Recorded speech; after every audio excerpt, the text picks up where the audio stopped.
Wake up, wake up, wake up, wake up! Wake up, Snakey!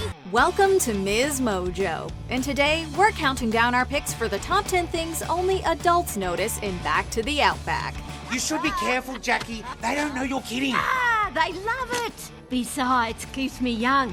For this list, we'll be looking at this animated adventure's humor, innuendo, pop culture references, and social commentary that's likely meant for the grown-ups. We might even work in some psychological character analysis for extra credit. Which joke got your babysitters laughing? Comment down under. Number 10. The animals are prisoners. Most zoo visitors don't think about what happens after that open sign flips to closed. You could argue that treating the animals of Back to the Outback like mere props is itself animal cruelty. This beast on the billabong could swallow you whole. Not on my watch. That aside, the worst crimes happen after hours. The zoo becomes the creature world equivalent of a high-security prison, with the animals being its inmates. We see this when Maddie and her friends escape and must evade watchtower searchlights and scale tall walls. Count of 3. 1, 2, 3. Before cage inspections, animal handlers force the small critters to turn their backs and lean disgracefully against the terrarium glass. The imagery resembles common depictions of prisoner life that kids are likely unfamiliar with. Oh, not the pizzas! Oh, could they at least warm them up? Righto, guys. Grab some glass. Number 9. Friendly Turtle. Finding Nemo reference? Back to the Outback tells the story of animal misfits on a harrowing journey through Sydney, Australia. Sydney? Oh, sure. Why, Ted here's got relatives in Sydney, don't you, Ted? Sure do. Oh, hey! They know Sydney! Wait, not that one. This adventure shares more than a few similarities with Pixar's Finding Nemo, including its setting and talking animal protagonists. One line in particular might possibly be nudging the fourth wall about these commonalities.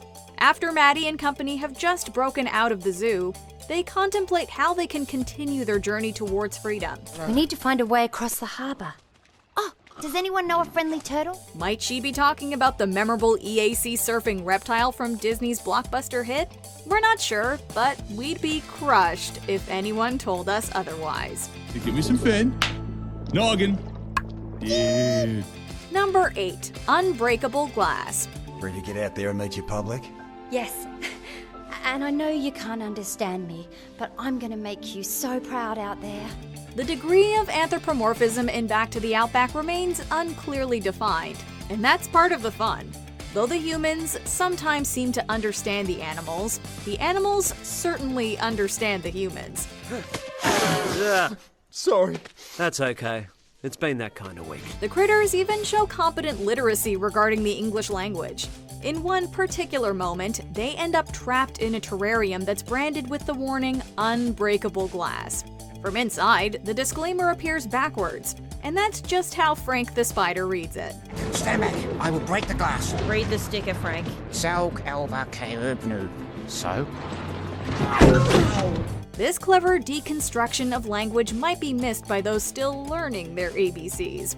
The sight gag becomes even funnier when Nigel breaks the glass by auditory means, implying that he understood the reversed phonetics the entire time. He even peels away the sign's "un" prefix before leaving. Number 7. Phil Collins. Take a look at this now. The movie's lovely soundtrack features appearances by Billie Eilish, Dolly Parton, and Tim Minchin, aka Pretty Boy. However, the most nostalgic voice that you'll hear is that of Phil Collins.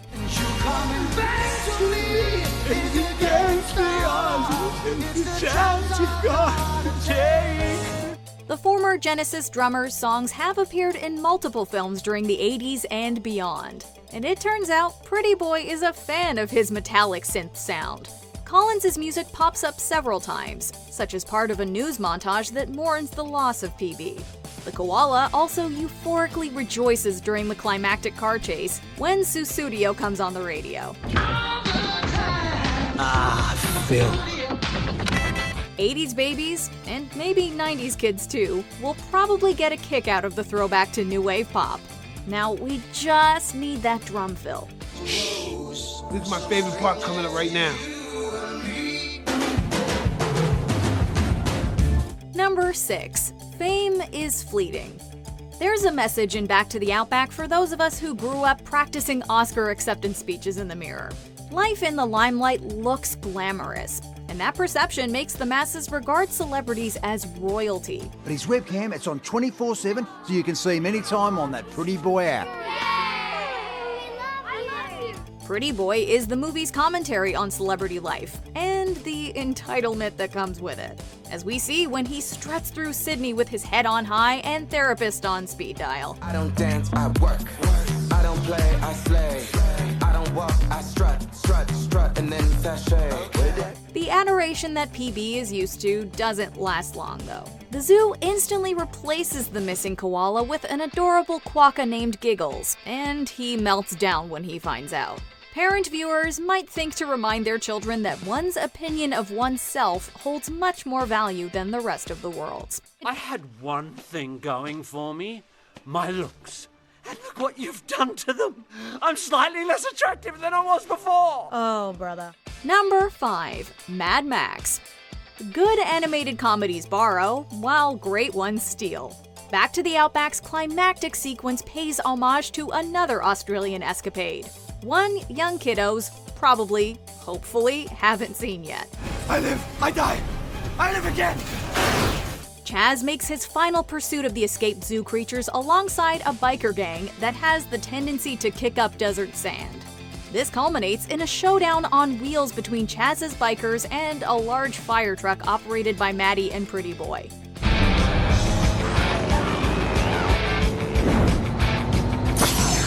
Let's finish this. The battle looks a bit like a certain George Miller flick that took us on a trip down Fury Road in 2015.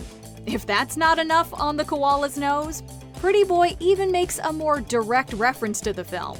And remember, if anyone asks, we're stunt animals on Mad Max and we're looking for hair and makeup. Imagine what a lovely day that would be. Number 4. Chazz's toxicity. Toddlers on the couch may see Chazz as simply the bad guy. Look closely at his behavior though, and you might decide he belongs on a different couch entirely. Dad, that's a bazooka! I was saving this for your birthday, son, but this is an emergency. Dad,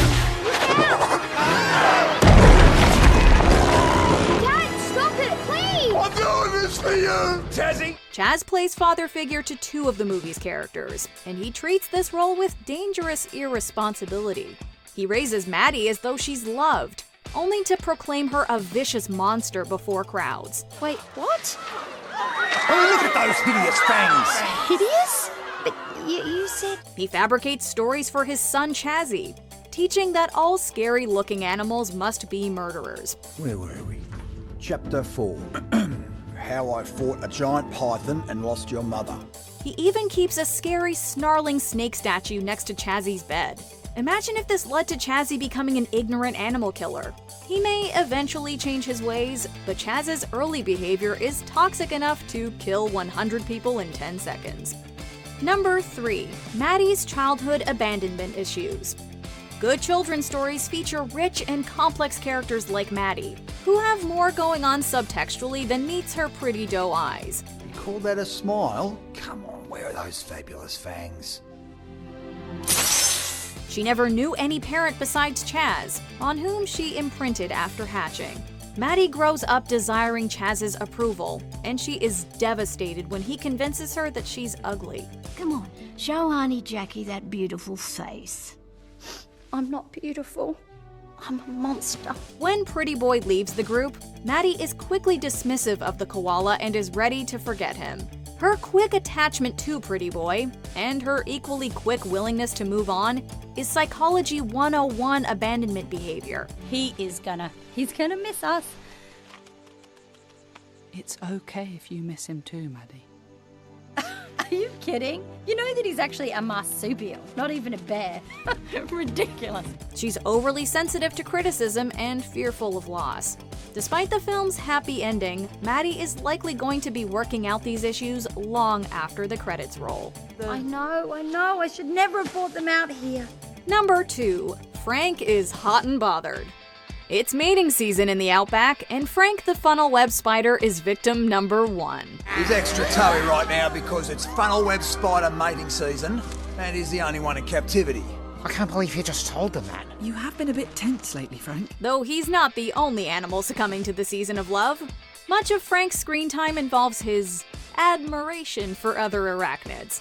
He doesn't care if they're plastic or even if they have some concerning proclivities. What are you doing later? Eating my husband. And after that? Frank also sporadically bursts into an uncontrollable, albeit kind of groovy, mating dance. And then there's his relationship with the stick. We'll leave that to your imagination. It's a twig, I know that. But try telling my heart. It's one of the movie's best running gags, and one only for the viewers savvy about the birds and the bees. Or the spiders and the toads. Also, did you know mating season had such a strict schedule? Sorry, mate. Mating season ended yesterday. Before we unveil our top pick, here are a few honorable mentions. Anna Wintour. Pretty Boy catches the eye of Vogue's editor-in-chief. Camera, click, we pose.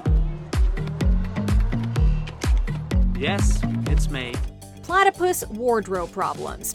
A meta joke about platypus biology.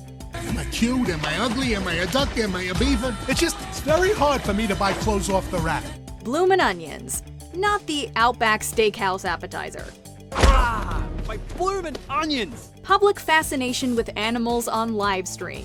Even astronauts can get Pretty Boy on their laptops. This is Mission Control, patching you through to Pretty Boy now. A funnel web spider named Desire. Frank recreates an iconic Marlon Brando moment. Stella! Before we continue, be sure to subscribe to our channel and ring the bell to get notified about our latest videos. You have the option to be notified for occasional videos or all of them. If you're on your phone, make sure you go into your settings and switch on notifications. Number 1. Remembering Steve Irwin. Where were you when you heard your first crikey? Holy smokes! Danger, danger, danger! If you grew up with Animal Planet, then Chazz's outfit and accent might remind you of Steve Irwin, the legendary crocodile hunter. It turns out that Chazz Hunt is actually Charlie from Tampa, whose personality was inspired by an Australian crocodile wrangler. Okay, you see, when I was a kid, I got picked on a lot by other kids.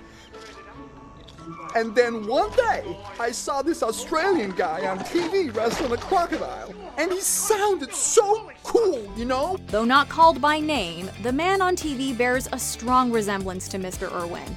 And it seems too uncanny to be coincidental. Steve Irwin tragically lost his life doing what he loved, and his posthumous cameo here is an honorable tribute. In a movie that's about learning to love animals, this is a touching homage for a man who dedicated his entire life to doing the same. This is my chance to make up for all the lies. To be the hero you deserve. And I'm not going to let you down again, son. Do you agree with our picks? Check out this other recent clip from MsMojo. And be sure to subscribe and ring the bell to be notified about our latest videos.